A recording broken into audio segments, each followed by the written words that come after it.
اعوذ باللہ من الشیطان الرجیم بسم اللہ الرحمن الرحیم۔ لوگو،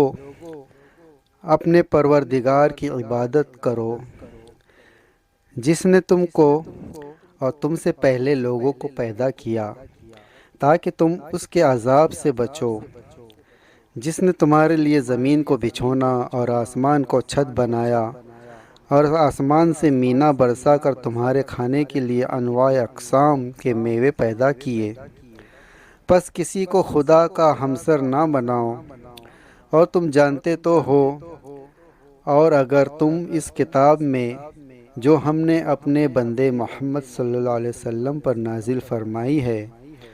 کچھ شک ہو تو اسی طرح کی ایک صورت تم بھی بنا لاؤ، اور خدا کے سوا جو تمہارے مددگار ہوں ان کو بھی بلا لو اگر تم سچے ہو۔ لیکن اگر ایسا نہ کر سکو اور ہرگز نہیں کر سکو گے تو اس آگ سے ڈرو جس کا ایندھن آدمی اور پتھر ہوں گے اور جو کافروں کے لیے تیار کی گئی ہے۔ اور جو لوگ ایمان لائے اور نیک عمل کرتے رہے ان کو خوشخبری سنا دو کہ ان کے لیے نعمت کے باغ ہیں جن کے نیچے نہریں بہہ رہی ہیں۔ جب انہیں ان میں سے کسی قسم کا میوہ کھانے کو دیا جائے گا تو کہیں گے یہ تو وہی ہے جو ہم کو پہلے دیا گیا تھا، اور ان کو ایک دوسرے کے ہم شکل میوے دیے جائیں گے، اور وہاں ان کے لیے پاک بیویاں ہوں گی اور وہ بہشتوں میں ہمیشہ رہیں گے۔ اللہ اس بات سے عار نہیں کرتا کہ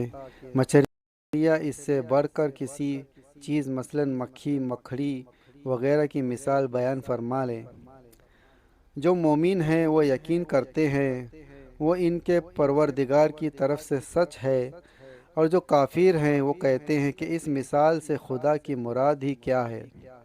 اس سے خدا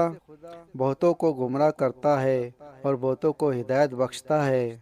اور گمراہ بھی کرتا تو نافرمانوں ہی کو۔ جو خدا کے اقرار کو مضبوط کرنے کے بعد توڑ دیتے ہیں اور جس چیز یعنی رشتے قرابت کے جوڑے رکھنے کا اللہ نے حکم دیا ہے اس کو قطع کیے ڈالتے ہیں اور زمین میں خرابی کرتے ہیں، یہی لوگ نقصان اٹھانے والے ہیں۔ کافرو، تم خدا سے کیوں کر منکر ہو سکتے ہو؟ جس حال میں کہ تم بے جان تھے تو اس نے تم کو جان بخشی، پھر وہی تم کو مارتا ہے، پھر وہی تم کو زندہ کرے گا،